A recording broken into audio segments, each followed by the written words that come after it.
But the new Futurama episodes have been so fucking funny. Like they did one that I really want to show here in Long Beach because it's so good talking about COVID and like just like the bullshit that the CDC did because it's like if all of your characters are unlikable, it's pretty easy to prove a point. That's why we like It's Always Sunny. I have friends that are like, I don't like It's Always Sunny because all of the characters are horrible and you can't root for any of them. I was like, that's why you watch it, is that they're horrible. I was like, do you like Abbott Elementary? Because like Quinta Brunson is just a genius. She just took mockumentary workplace comedy that everybody was obsessed with, like The Office, and just made it like better because The Office, your lord. Can we talk about what we came to talk about though? I'm so sorry. Aliza, are you ready?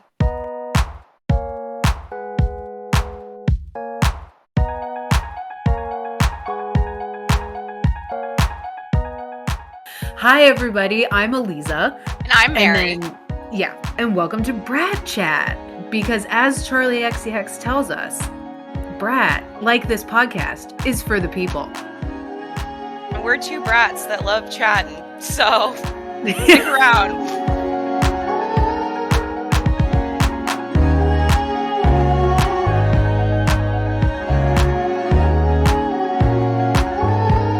Yeah, let's start with this lawyer dude because I really do want to talk about him because this shit's pissing me off. It's like gross leftist sex pest, and we're going to use that term and we're going to talk about that term because I think it's very appropriate to be concise with language when we're talking about like patriarchal, like gender-based violence. And I think it's important to talk about gender-based violence because gender-based violence is so many different things. And it's also, it ranges from like, well, I guess we can talk about it because I have a different experience talking about freaking a lawyer being a sex pest. So just my personal background, having like worked in a law firm, I'm not an attorney, but I can tell you what California does, because it does know how to party, and I'm currently based in California. So, well, and I think it's also important to be concise and like clear with our terms when we're talking about this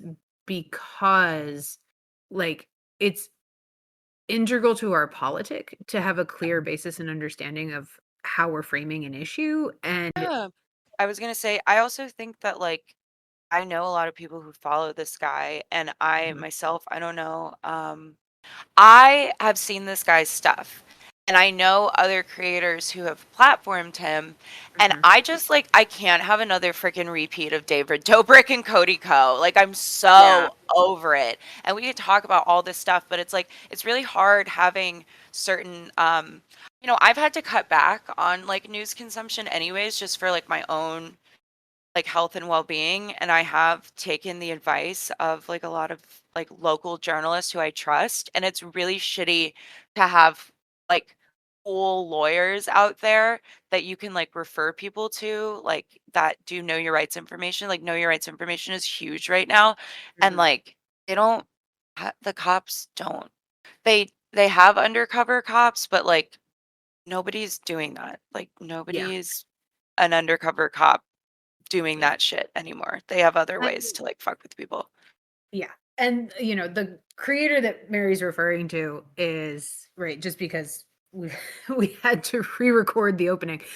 Literally. Is Alex Lolo, people call him on TikTok, right? LOL Overruled. He's a Columbia educated lawyer who is also a New York public defender for quite some time. And then he left his public defender job because he became disillusioned with the legal system, and his complaints about the legal system are legitimate, right? And nothing that we don't know, right? That it's stacked against marginalized people, that it's, oftentimes decisions and laws are written in ways to keep oppressed people marginalized, right? We know all of these things, right? His concerns about the legal system are legitimate. And he pivoted from practicing as a public defender into, as Mary noted, right, sort of know your rights, and legal, not advice, right? Because you can't provide necessarily legal advice on the internet, but into a internet resource and legal resource for folks. And he was recently outed as a sex pest, which people seem to think that leftist men, particularly, I'm going to say particularly just because this seems to be the trend. I'm not saying that this is by any means the only group, but there is a trend that what white cis men put themselves in positions of authority in leftist spaces, and then they get outed as sex pests. And this is just yet another instance of that, and he's dealing with the reckoning of that on TikTok as we speak. A number of other prominent men in leftist discourse online have come out to give statements, and we'll talk about that in a second. He has issued a non-apology. It's not really even an apology, it's a statement. And then he's gone dark on TikTok. And so folks are having conversations about, accountability as well, and the inability Well, of mm, men who position themselves in positions of authority to then take accountability when they want accountability for other people, but then can't take it themselves. So we can talk about that as well. So this opens up, conversations about all kinds of things in leftist spaces, but really, as Mary noted, issues of gender violence, of patriarchy, of misogyny, all things that people think the left as, and think what you will about the left as a group, but leftist spaces are somewhat immune, or somehow immune to these issues because of a shared politic, but we're not. And so, it is so frustrating that I think this all starts. Let's start with sociology first, right? Um, I love sociology as a discipline because, like, what is sociology, right? Like, I always, when I want to talk about Michel Foucault, I was like, what I love about somebody that does a lot of cool shit is that their Wikipedia page is massive, and they're like, so and so who has a degree in whatever, but was known for X, Y, Z, Z, Z, whatever. You just Mhm. list off all their qualifications, right?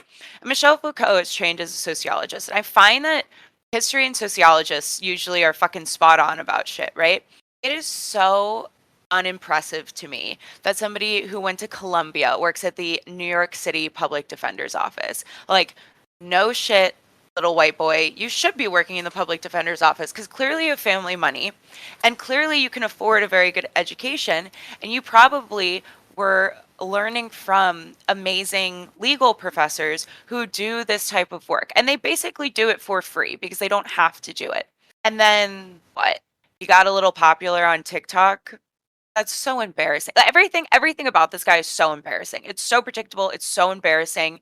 And it is extremely frustrating because I mean, it's 2025, and I understand that people are frustrated. And so I am always trying to approach from a place of compassion because if if you do not know, how am I supposed to, like, get past that? You have to explain it to someone before, like, you can start talking about their opinions on it, because if they don't know what's going on, they're not going to want to engage because, like, but especially if you're having a conversation with, like, a stranger. I don't know, I've just been thinking about, like, community a lot and the spread of information and, like, gossip, and how this is, like, akin to, like, a blind item. And I was thinking about how when I was on Tumblr when I was younger, I followed this, like, quote unquote blind item blog, and everything that was in that blind item blog back in, like, I want to say, like, 2012 to 2014 was when I was, like, most on Tumblr. Like, that all of that was verified by any reporting done during, like, what was known as, like, the first wave of the Me Too movement. And I even hate saying that because it's just like, but what else do you call it? It's like Tarana Burke is even like Tarana Burke has talked about it endlessly. Like, it's just not, the, I guess, the Hollywood based version of Me Too. And because I'm living in California right now, I've just been thinking about, like, the writer's strike, because, like, reality TV gets very cruel um during, like, political upheaval. Like, if you I'm just Mhm. thinking about, like, the Hunger Games, right? The Hunger Games, like, literally shows that. And I haven't watched this current season of Love Island because I've just been hearing some, like, really weird things, and I'm like, that reminds me of, like, when like Brexit was going on and Love Island was like horrific and like there was a lot of bullying online. And so him going dark on TikTok is not surprising. His non-apology is not surprising because this man probably has never genuinely had to apologize for anything ever in his life. And he's just thinking, fuck you, like I made a mistake, like I've been going through a hard time, which is like those that can be true, but like people don't want to be around you, dude. Like you literally like if people feel like you lied to them because of your behavior, because you positioned yourself in such a way and you claim to have certain values, and then, come to find out it's not just one person. And even if it was just one person, why are you okay with that? Like, why are you okay with there being like whispers about you? Like, I will tell you that people, like, I don't assume that people are talking when I'm doing well mentally, I should say. I have a lot of disabilities. Um, and it's hard, like, when you have certain chronic conditions, right? And so there's like so many different things. And also just like grief, and he just reminds me of, like, people I grew up with and, like, who I was supposed to be. So it's, like, so I, like, don't even get phased. It's not that I don't get phased by it, but it's, like, I can't hold these people up on a pedestal. They're just people. Like, and also, like, yeah, absolutely, people should feel comfortable coming forward and talking about their experience, and we should be able to take care of them. I guess the thing that comes next that I hate about like the YouTube ecosystem or whatever, or the TikTok ecosystem, wherever, because like I'm assuming people are making videos about it. I mean, people are like telling Hasan that he needs to talk about it. And Well, I just, he's Hasan Piker. responded to it, right? And so Yeah, I but think also like he shouldn't. I was like, he's doing like actual cool interviews, but I get it. It's how I felt about Jarvis Johnson and Cody Ko, which I will talk about for hours, but I'm just like, people are fucking transvestigating Hasan Piker. Like, let Hasan Piker do what he wants to do. yeah, I they mean, had he I actually think can take criticism. I think what is happening with Hassan in response to this is that right Hassan's statement was basically like what he said was with Alex Lola, he said, I've had interactions with him, I know him, and what this is he said this is quote straight up creep shit. He's I like, love this is Hasan. not, I he love said, Hasan. this is not okay. And it was this fairly strong, what I think is really interesting. And, I think there's a cynical part of me with some of the videos that have come out from cis male creators that are strong condemnation of this is there's a cynical part of me that's like, if they don't, come and Hassan, we can talk about Hassan differently, but with some of the TikTok creators, just because I think Hassan has a slightly bigger and different platform. Not that he's, on a pedestal and completely untouchable. It's just he's in a slightly different, being a Twitch streamer, he's in a slightly different category. But there's a strong condemnation that I don't know that we would have seen necessarily of, right, a cis het white man in leftist spaces. I think it's really interesting that there's a lot of, cis male creators being like, guys, this isn't okay. Like, this is unacceptable. What he did was gross. What he did is unacceptable. We can't be behaving this way. Stop doing this, which, it's not it's not like they're putting out solution, there's more we could be doing, but people are Yeah, you constantly can saying, hey just guys, make hey guys, step in when your friends are being creeps. They're stepping in when their friend is being a creep. And yeah, so like and just but I don't necessarily know why now. And there's a cynical part of me that's like, oh, you're worried about losing your following because you've built your following off of leftist women. mm, um but I don't there's think that's also what it part is. of I don't think that like I'm saying, that's a part of me, and then there's a part of me that's like, I don't think that's what it is. So I mean, like, so I'm a survivor of intimate partner violence, right? And it's something that's really uncomfortable to talk about. And I know a lot of survivors are really scared right now, but a lot of their friends and support networks, like, know obviously what's going on, because it's like nobody wants to come forward publicly. Nobody wants to go to court, right? But like if you live in a neighborhood or like a small town, like people know who the creeps are, people know who the creeps aren't.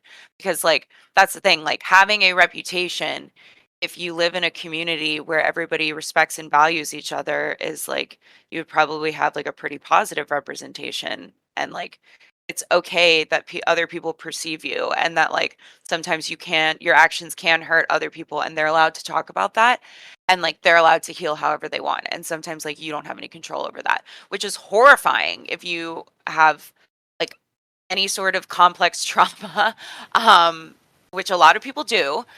um but it's like a, what is it called, like a thought terminating phrase sometimes, like the term cancel and canceling, the way that like far right, I don't even know if it was far, I don't even know if it had to be that far right, because like there's enough people on like the political spectrum is a spectrum. People keep forgetting that. I was like, guys, like we have to remember where we were, and we had like we almost had universal health care, and then they did Obamacare. Like Mhm. I hate that people don't call Medicaid state to state.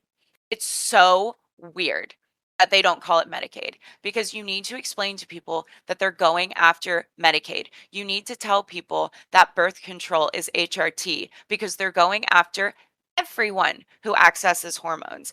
I, like, for health reasons, have to be on consistent birth control, or I get like horrible, horrible periods, which like we're getting under control. But the same, like the same red tape that is blocking me from getting my medication is the same red tape blocking my other trans friends from getting their HRT. But the thing is, DIY HRT has never been easier, but I need a specific medication that's being like tied up in the pharmacy system right now because of ordering. And so it's like I think that guys that make a statement about creeps are great if they actually make sure that their community is not full of creeps. And I think with Hasan, like, listen, I'm in Hasan's Discord, as embarrassing as that is. And I usually only get like 2 notifications a day. And his Discord, right? You can look for the events, and then you have to read the server rules first. And there's like community agreements, and then there's the Discord rules. No racism, sexism, homophobia, transphobia, ableism, or any type of hate speech. So you have to have, and this is the thing, is that like, people have mods for these, and like it really depends on your moderators, because like what people forget is that like if you are some sort of like, I don't know, I don't know how well off this guy is, and if he has like a Discord server. But like a lot of He times these doesn't. mods are As far just, as I know, he does. I believe he I don't just know makes whether he has videos. some kind of subscription or a Yeah, that's, yeah. Patreon or something like that, but Well, you yeah. and I are I mean, familiar. he was able to quit being a public defender and live off TikTok, so Fuck. Okay, so yeah, so fuck that. So he definitely or has and I don't know management. whether he has family money that was helping him or whatnot, but he quit being a public defender and, I mean, it's was funny still because living on his own in the same apartment for according at least from what his TikToks were showing, so dude was just like, oh my God, it's just like, it's like the classic story of a dude that just like experienced complex trauma and like yeah. just doubled down on freaking patriarchy and being a freaking weirdo I mean, to instead what's of like, really yeah.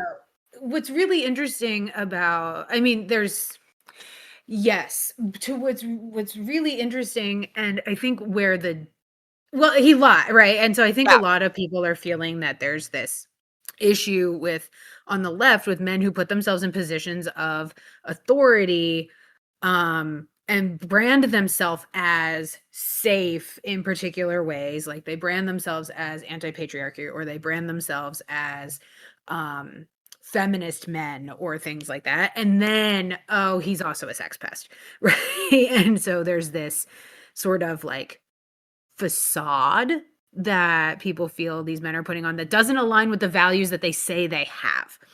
Right? There's no work to do the unlearning of misogyny and patriarchy that comes with being socialized into our into American society, right? We're all socialized into the patriarchy. We're all harmed into by the patriarchy. And we're all socialized into misogyny regardless of our gender identification.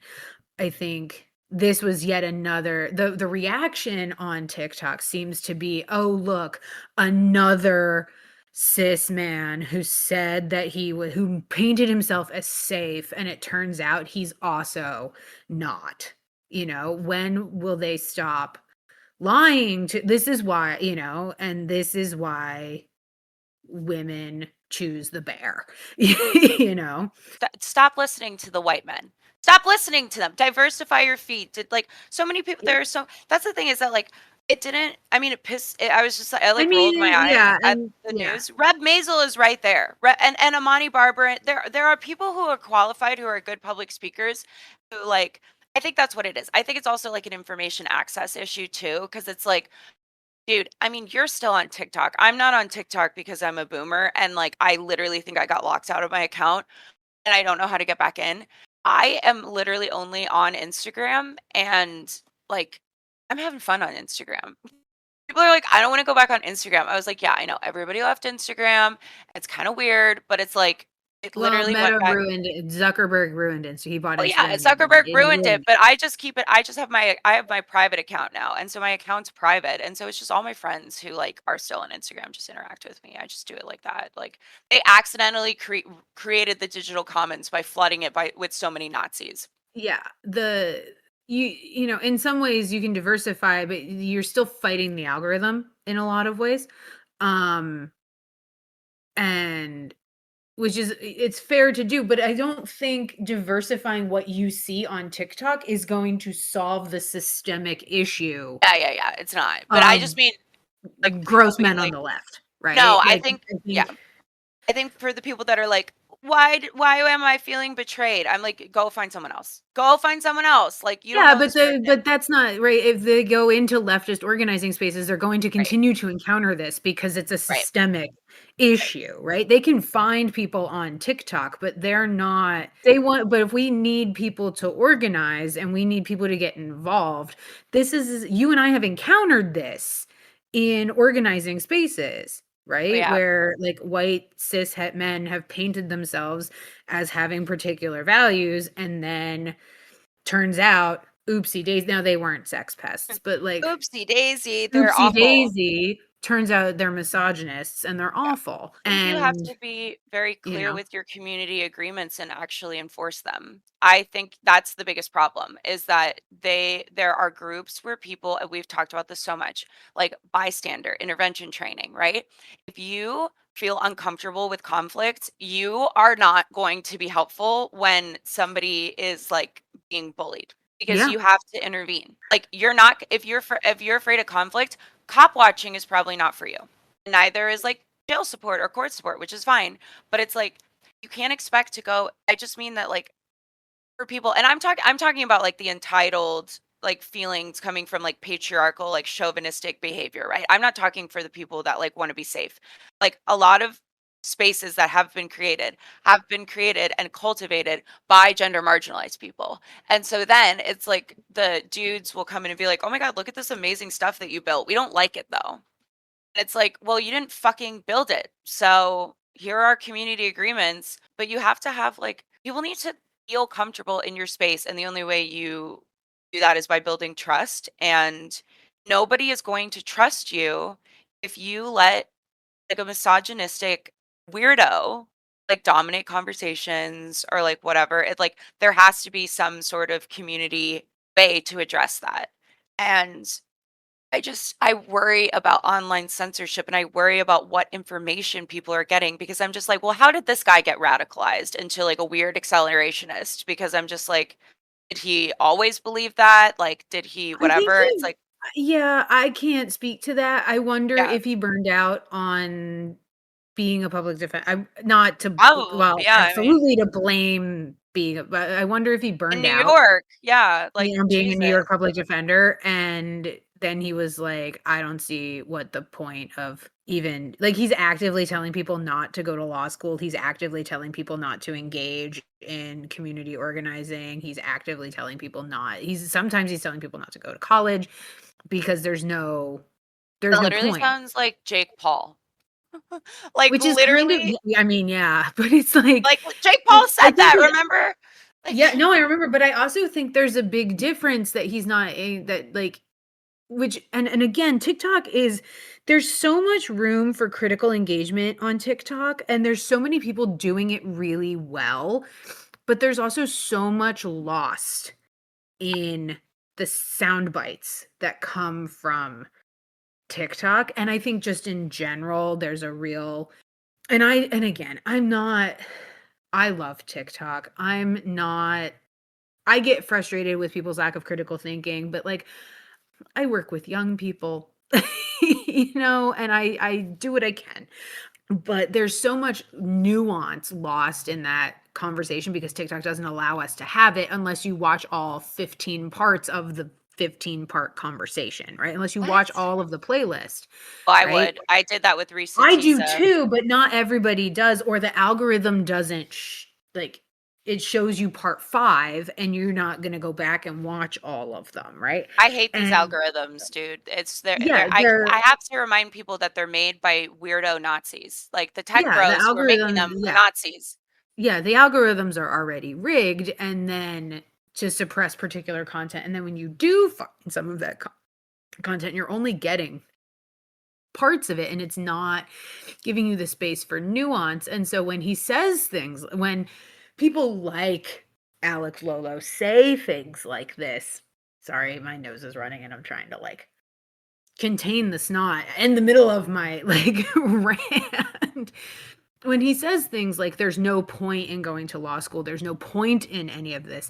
I think it's part of it is just like sad white boy nihilism, which is Yeah. gross. And Boo. also, like, a super mystery there's few things in this world as a, like, former philosophy undergrad that makes me madder than a misunderstanding of Nietzsche, and, like, justice for nihilism, the, like, sad Justice, white boys justice, justice for the Nosferatu, justice for nihilism, yeah, justice the, for like, Mary sad Shelley. white boys have ruined nihilism, um, and Literally. then Justice for literally, Ernest Hemingway. Get away I from mean, Ernest Hemingway. I'm not gonna go that far, but yeah. I like Ernest Hemingway. I like Ernest Hemingway. Yeah, you're more than welcome to that opinion. Okay, get away from Kafka. Get away from Kafka. I love Kafka. I'm never I gonna. love Kafka, yeah. No, no, no, no, no, yeah, they can get their hands off it they're not reading Kafka. I know Um, none of them are reading Kafka they're or taking on the aesthetics of it without engaging with the actual, like, ideas. yeah. But also so, like, they've completely misunderstood, misinterpreted, and watered down nihilism. Like, nothing has any point version of nihilism. By telling people not to, like, engage it also is actively, like, undermining organizing and the left and actually the message that is, like, he's trying to get around like, he's destroying any sense of community. And so, I don't know. I don't really get what the point was, but I think I would bet that he got burned out on being a public defender and then was like, "There's no point in doing this. You can't change the system." It took you can't change the system from within and turned it into, so don't Do you anything. can't change the system full stop, so don't try. Yeah. I've just been You know what I yelling mean? about dual power over and over again for the last like Yeah, it's month and a not half. presenting I don't know that It's not giving he dual power. has an actual and this is my concern and I've followed this guy for I blocked him eventually because I got real sick of the accelerationist sort of doomer bullshit. And also he was descending into and you'll see and this is the response that a lot of people are giving on TikTok. And some people are like, "Well, anytime something like this happens, there's always the people who are like, well, I saw this months ago. I'm not surprised at all. And it's like, no, you didn't, right? Like, there's always the people Who who knew it was cares? going to Why are happen you saying this? Like, it's for so clout weird. because they want to be, you know, and then there's people who are genuinely surprised by it, but who are like, and then there's folks who said, you know what, I was starting to get weirded out by Yeah, the accelerationism. And yeah, then he was starting to engage in, I'm going to call it risk-taking behavior, but like he was starting to engage in like heavy drinking on camera and things like that. And he was starting to become where people were like, "Hey buddy, are you okay?" Like there was starting to be concerns about mental health and things like that. And they were like, "Is this tying into like, are you in a depressive episode? Is this tying into this sort of nihilistic worldview, like what is happening?" And now it's like, oh, and you're a sex pest. Which I don't know how much that has to do with the larger systemic issues of misogyny on the left. But in this particular instance, people were like, I got weird vibes from this guy. And to your point earlier, where people in the community know who the creeps are, right? And so folks in the comments are like, I got weird vibes from this guy. And so yeah. It's not surprising. what I wrote off as accelerationism tied to a potential depressive episode or other things, maybe there's a correlation here to what is now coming out about his behavior. Um, Not causation. No one's saying that like, oh, he's an alcoholic, therefore he's a sex pest, right? But they're saying that maybe the vibes I was getting had something to do with the fact that he's engaging in inappropriate behavior. Um, and I was putting it somewhere else, trying to find a rational explanation for it that wasn't, oh, he's a sex pest. I don't Yeah, know, but I think it's one of those things where this is just, there's people who feel really betrayed, but I think there's also there's just a larger conversation to be had here about misogyny. No one's accused him of being a cop which I think that is I've seen. productive. I think it's Yeah. productive because it doesn't matter. And the only thing I really need people to read, and you can have your phone read it to you. There's a lot of technology to do that. Don't use like weird AI stuff. Like you can just, if you have DuckDuckGo on your phone, they usually have a setting to read you your screen. And if not, you can get a screen reader. Those are usually free. Just keep your privacy concerns in mind, which I guess we'll have to link something about that too, because I like to give information. So it was published in 2010. Why misogynists make great informants, and it's labeled under the article was written by somebody named Courtney Desiree Morris at Makeshift, which is Feminism in Motion. It's a magazine. It was published from 2007 to 2017. Are available for purchase at their website. An anthology documenting makeshifts is available as well. And their anthology. There's a quote by Angela Davis. So they seem pretty legit to me, anyways. So Mhm. that's how I'm citing my sources. So I got this article from Truth Out, which is an independent journalism company that I follow. They did a lot of great reporting around Cop City and the George Floyd Square, the encampment of George Floyd Square, Yeah. and also Big the shout out to campus. Truth Out. Yeah, We and love Truth Out. Kelly Hayes movement Ellie memos. That's Hayes. oh my God, we referenced that. I've referenced that podcast so many times. Basically, this article talks about Brandon Darby. And Brandon Darby was an FBI informant. So Brandon Darby is going to be a name that you might hear a lot. And then also there was a guy in the UK that was a part of the climate movement that like this. So there were two pieces that came out in the 2010s and like early 2010s and late 2010s about like two high profile white dudes who like people could not believe that they were undercover cops. Like people until they pleaded guilty to stuff, like they pled guilty to stuff.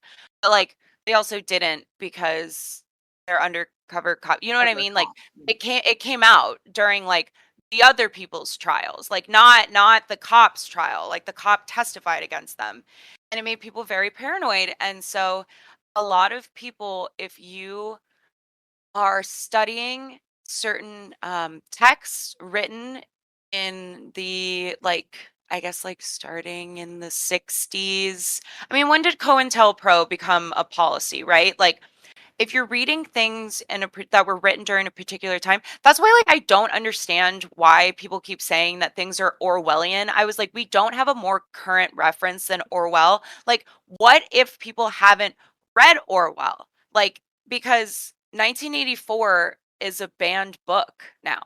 So how would they read it? Like, I would say this is like the Hunger Games. Like to say Love Island is like the Hunger Games, people know what that means.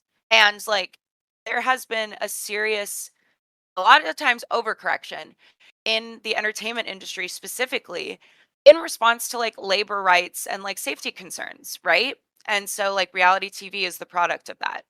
And so, like, a lot of times when people talk about, like, oh, well, like bystander intervention, like, I didn't say anything because, like, they weren't being rude to me, or like, yeah, I saw this guy like take up a lot of space in a meeting, but like, I didn't really think anything of it because, like, I don't know, he kind of seemed to know what he was doing. It's like, well, like, if people in the space don't feel respected and included, and they're coming to you saying that, like, somebody like they had a negative interaction with someone, like you have to do your due diligence to like figure out what's going on because like yeah, I mean, there could be so many different things going on because, as I like to quote the scholar Hannah Montana, everybody makes mistakes, nobody's perfect.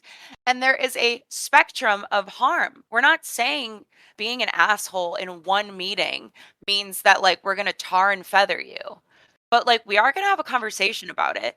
And if you try to stonewall me in having a simple conversation about why you thought it was appropriate to make, like, an inappropriate comment and make somebody feel uncomfortable, then this is going to be a problem. Like this is going to be an ongoing conversation because like my check engine light goes on. I feel the same about disability justice that I do about patriarchy because they're intersected. And I always say, I made the joke that I am the canary in the coal mine on days where I have to have mobility aids, and that people feel more comfortable coming up to a broad, diverse coalition of people handing out food. That's just the fact. And like we can get into representation politics and what that means and how that like betrays the Combahee River Collective's understanding of identity politics, which identity politics says your lived experience is actually really important and informs how you view the world, but also how you receive and provide information and how you work with other people. And people just want to feel respected. And we need to take, like, if we help out the most vulnerable people, everybody benefits. And so anybody who's super resistant to like any sort of conflict mediation or is like uncomfortable, sure, people can be uncomfortable by it, but like you kind of have to be uncomfortable at some points. Like all disabled people are uncomfortable right now. All trans people are uncomfortable right now. All immigrants, if you are an immigrant, if you do not live in a country where you have citizenship and you feel confident that your citizenship allows you legal rights in your country. If you are Black, you don't feel comfortable in most of your communities. So, like, you have to take people saying, I don't feel uncomfortable and this guy is kind of creeping me out seriously. Yeah, I think absolutely, that's but what then and it I was a also bartender too. So, like, I would always take it seriously.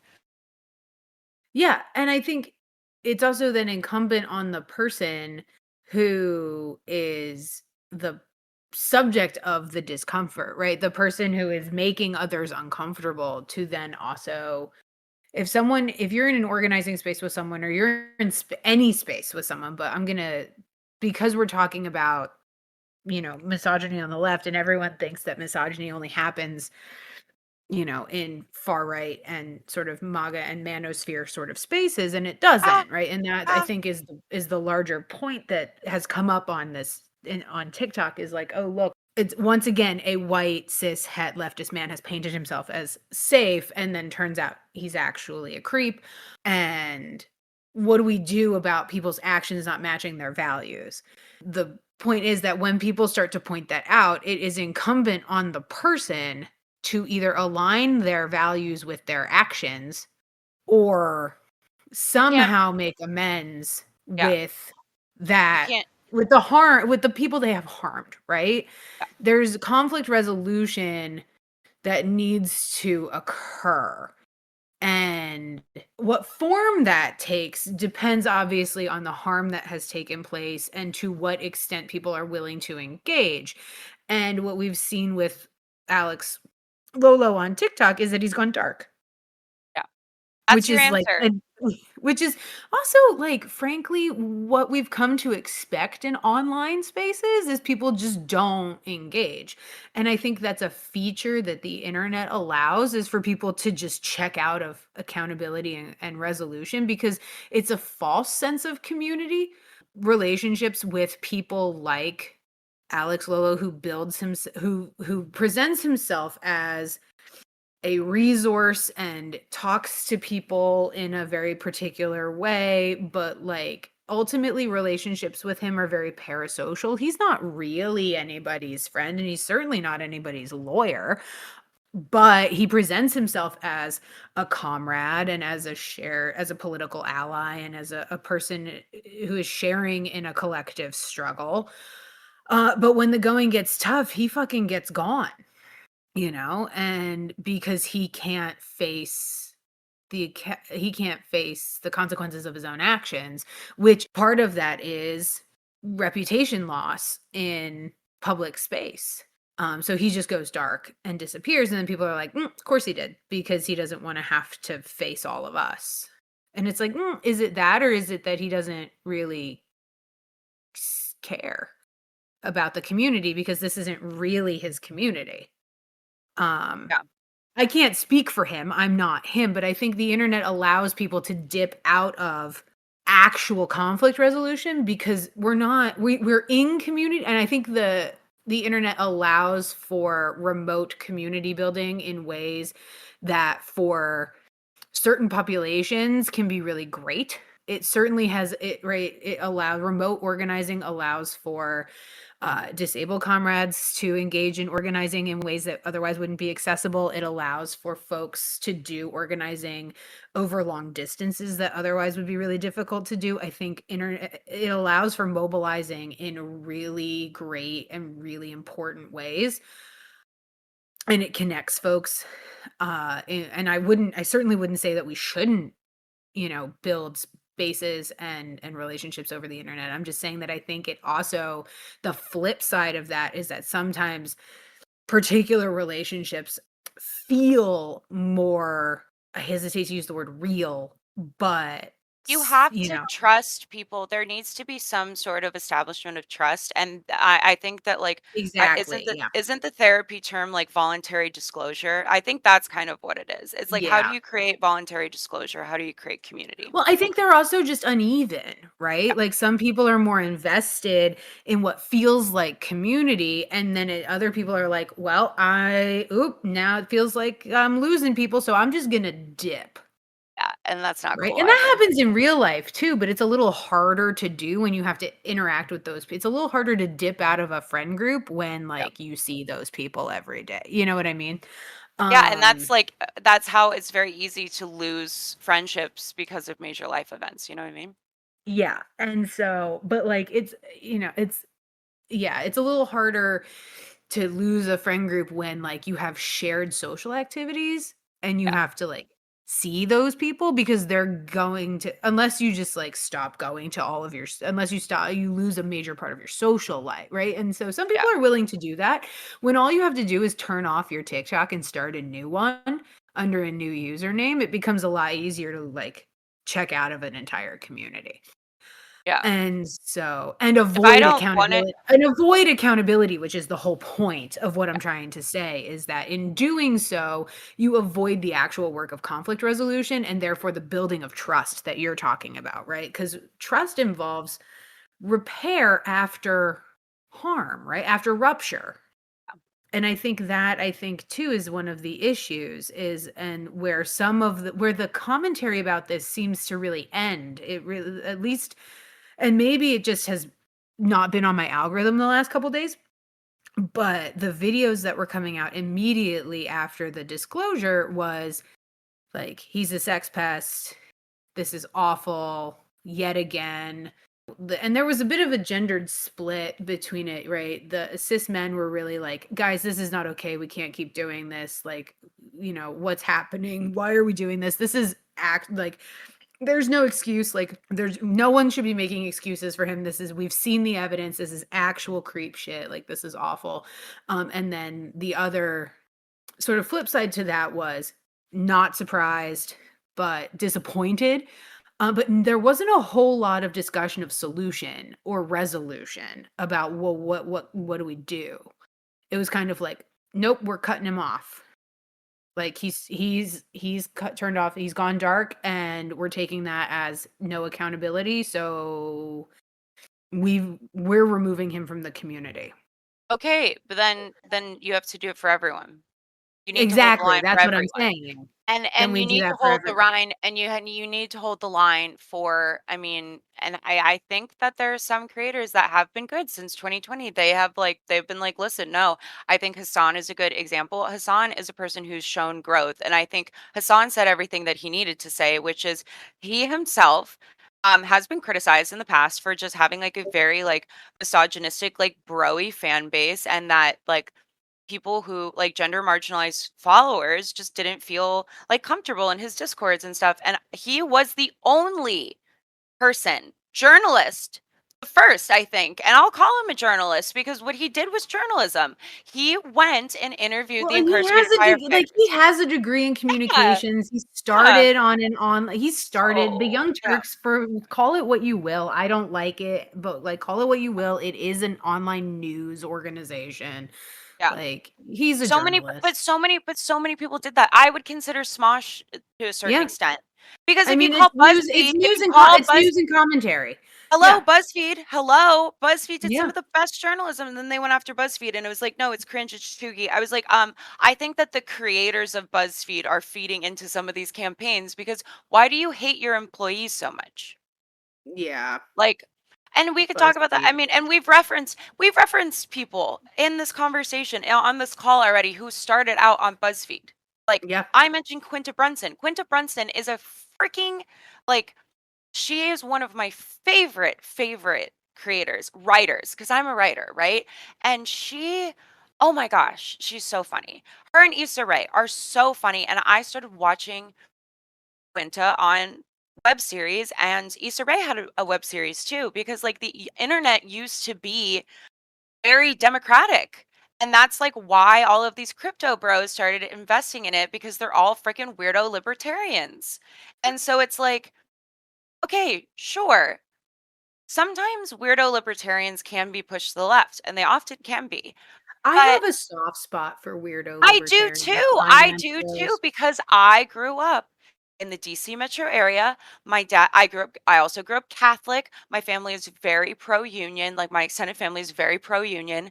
But like there are certain things, even in the last 2 years, I'm never going to get an apology. I'm never going to get an apology for something that was said. I'm not expecting that to happen. But just like sometimes a change in Oh, no, behavior is you and I in talked about this. sometimes, We're waiting on apologies from leftist misogynists from what, 3 yeah, years and ago, that 4 years and ago? that's the thing Never is gonna that happen. like that's what I'm saying, and I know more people who would not claim that label that have a way better job at apologizing, and like I know a lot of people who claim to have those political values that will turn around and tell you that they're conflict avoidant or that they don't like conflict, and it's like a lot of my friends that I've met since we've moved have said like, "Oh, I love conflict. It's such a good opportunity to like talk. It's not a scary thing. We're not saying like be horrible to people. But the thing is, like, we grew up with the wild west of the internet where it was so easy to cyberbully people. It was so easy to get drugs. It was so easy to cyberbully people. It was really easy to call in BOMB threats Yeah. on the internet. And I've watched that show Halt and Catch Fire. I got you guys all know about this, and you know Yes. who has told you about this. When I finished that show, first of all, that show made me cry so hard. But like it is absolutely devastating to live in California knowing what Silicon Valley did to the Bay and to Los Angeles. Like, it is genuinely horrifying to see what happened. There is a WeWork building in the city where I live in LA County. Do And people I still use WeWork? Is this a I believe thing that that people do? Yep, they bounced back. Did you watch the documentary? Ugh, Like, and that's the thing is cool. that, like, people are like, "Anna Delvey's so iconic." I was like, "Okay, why can't you guys have this energy for any person who's on death row?" I mean, she is iconic, I know, but, like, come on. but not I in was a ta way that but, like, no. iconic, but also, like She's a camp icon. It's not the same thing. yeah. It's not the It's like same people are thing. gonna dress up with her in drag, and people are like, "Oh my god, that's not tasteful." I was like, "Okay, here's the thing about drag." I hate to tell you. I It's was not like, tasteful. "Dude, tell me why I've been playing around with the idea of a Mac Miller drag king persona. No one I is also allowed to think that unmute and say taste anything is a about that. ugh, w Don't make I that this noise. is You what I know that wanna I would be go so this good is at what I it." wanna, like, pull up when people say things like that, and this is getting away from our point, but, like, this that when people say things like that to me, I wanna pull up, like, clips of John Waters talking about bad taste and, like, drag, and as in, like, drag is bad taste, but, like, in order to have bad taste, you have to have good taste to know what bad taste you know what I mean? Yes. Um, I think we I could think think of a so. homework assignment. We've talked about different reading assignments. We maybe there's one thing that you would what's one thing that you would recommend that somebody do if they want to get more familiar with what to do when they encounter patriarchy in leftist spaces if they've never done anything before and are looking for some guidance from their two loud aunts. All right. 'Cause I think what's so tricky about misogyny is that people define it as, like, hatred, and I'm like, "It's not that overt." Well, okay, Misogyny so I love that. I have 10 ways white supremacy wounds white people, a tale of mutuality.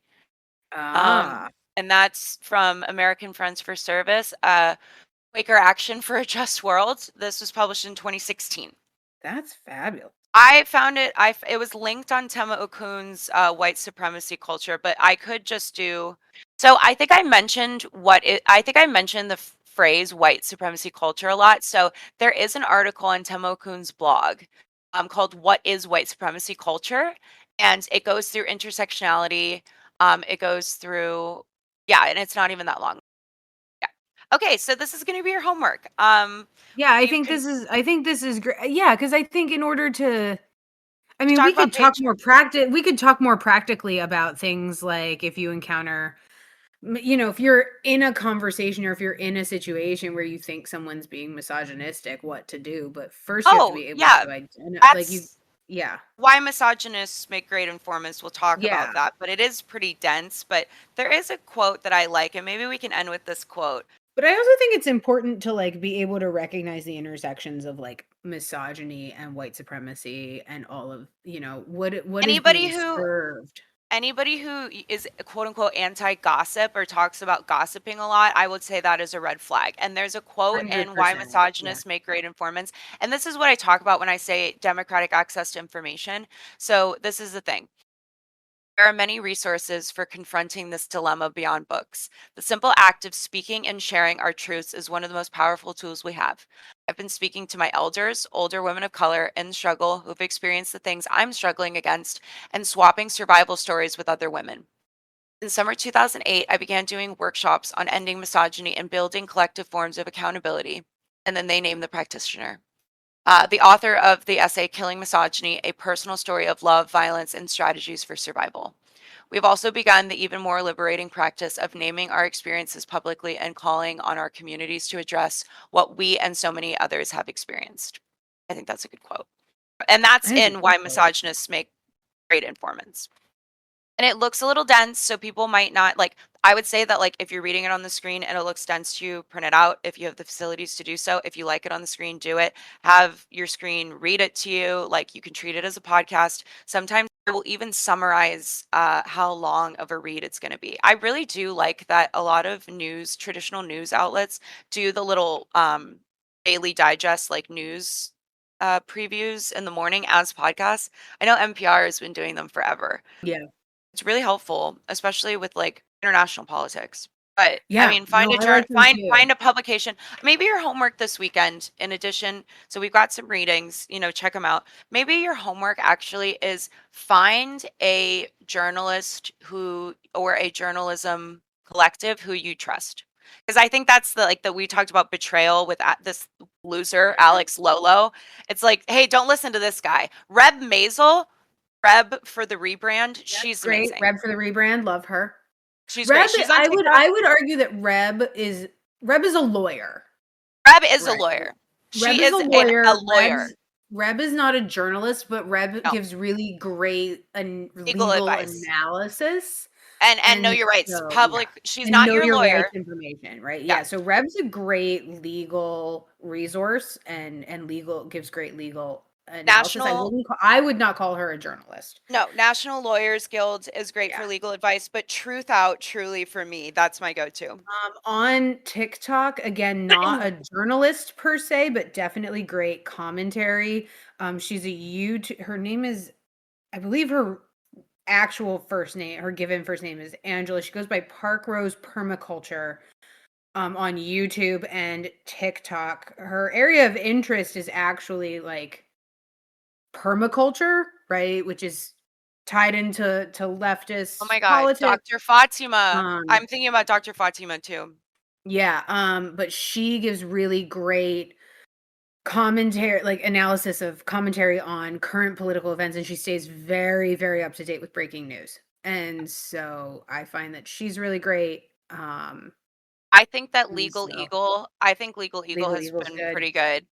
And that's the thing about Alex that is so irritating is that like there is kind of a web that you have to untie. And like you Mhm. kind of do have to like especially lawyers who like because if they don't take any advertisements, right? They don't take any money from advertisers. They're like promoting their firm, right? And but like a lot of them do pro bono cases, but like they don't make anything as creators. And it's like if you are sustaining yourself and like you can quit your job, you have to ask like it's not too weird to kind of look into where public figures money is coming from. Like who is paying like and sometimes the answer is just shitty and it's just like oh he just takes weird sponsorship deals. That's why like a lot of creators on YouTube their fans will immediately jump into their comments being like why are you Bestie, why are you working with BetterHelp? They suck. Like Yep. that's very common. Like and because boycott information has been communicated very clearly and concisely. Reb is very good at communicating clear and concise information. Hasan, I'm in Hasan's Discord for a reason because like I just have an idea. I just want to have an idea of what's going on. I don't always watch his videos. I like some more news with Cody Johnston. I think that Mhm. um, they're a good resource. But I would really say like Kelly Hayes she is a journalist with Truth Out. She has a Yep. podcast called Kelly Hayes Movement is great. Memos. That is an amazing podcast.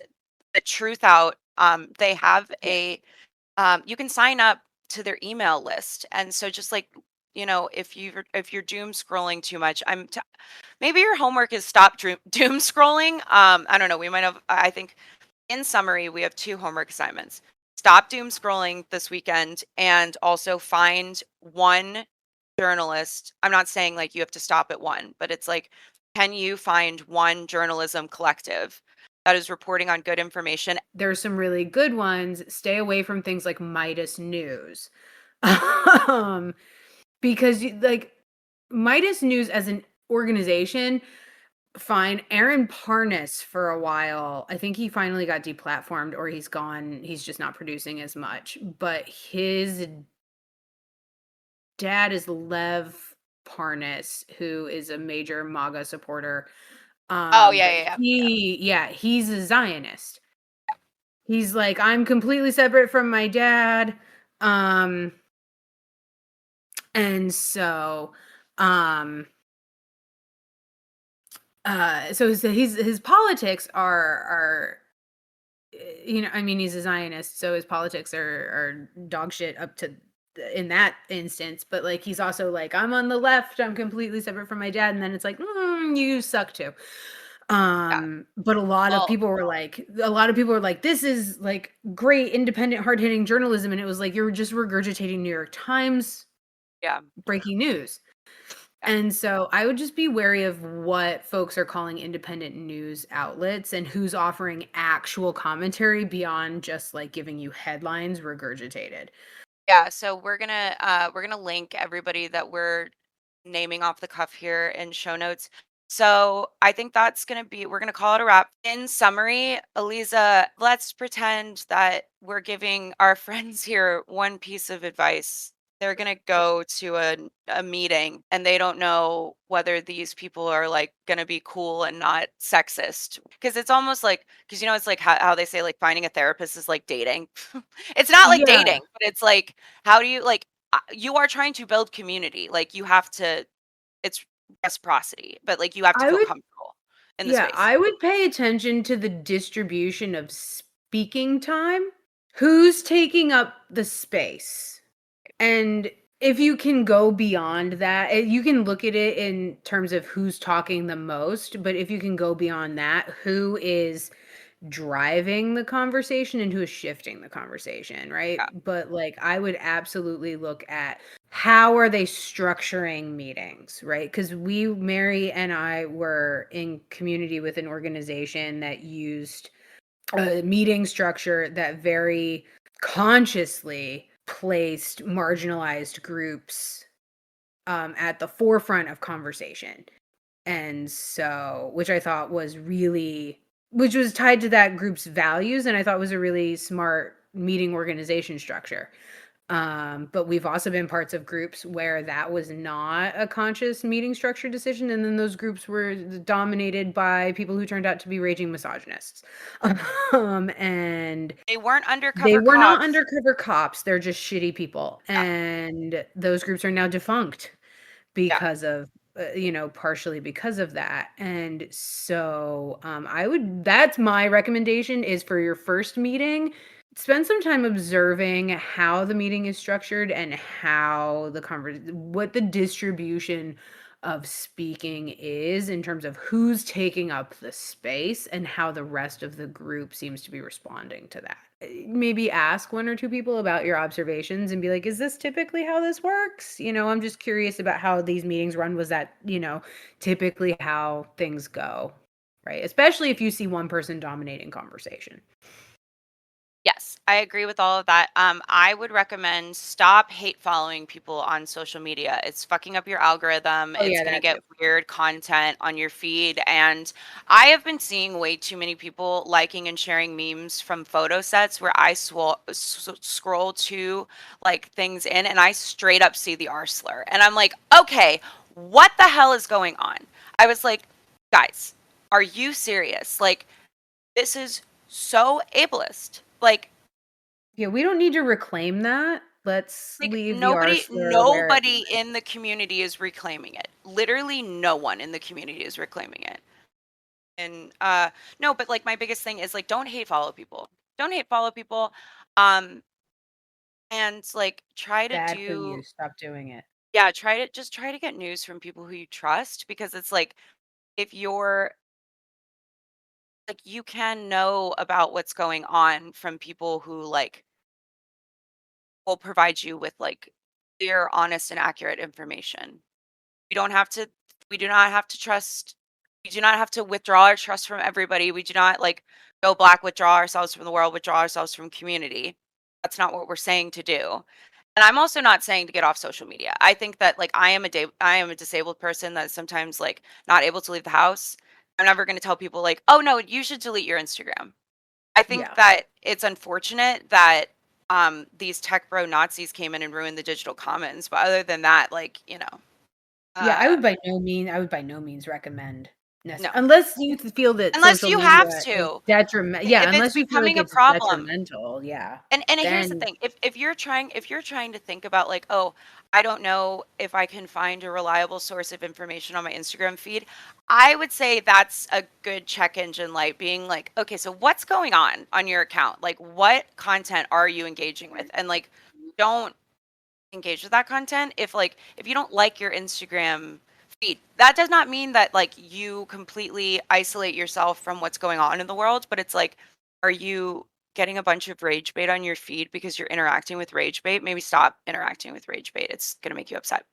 it really is just bad for you. It's just bad vibes. So, Yeah, not good vibes. Anyways, and we're not trying to lecture you like we're your aunts, but I guess we are have the qualifications to do so. I think yeah. that's it. I think that's a wrap. I don't think I can talk anymore. That's a Episode miracle. 1 We're done. is done. We're done.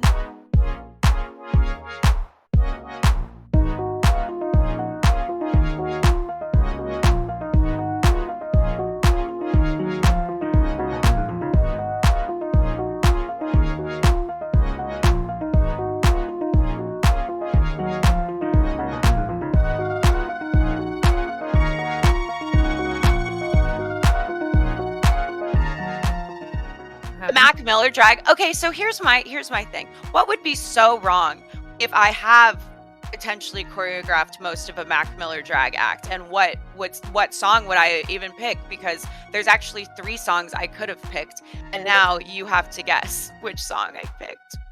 Old school Mac Miller, by the way. We're talking like first 3 like EPs. If you even want to call it an EP. I don't even like talking to people about EPs because EP versus album, because I always get corrected. And I know people who are going to be listening to this who fucking know way more about music than I do. And I'm not trying to get a text. Guys, I got a text.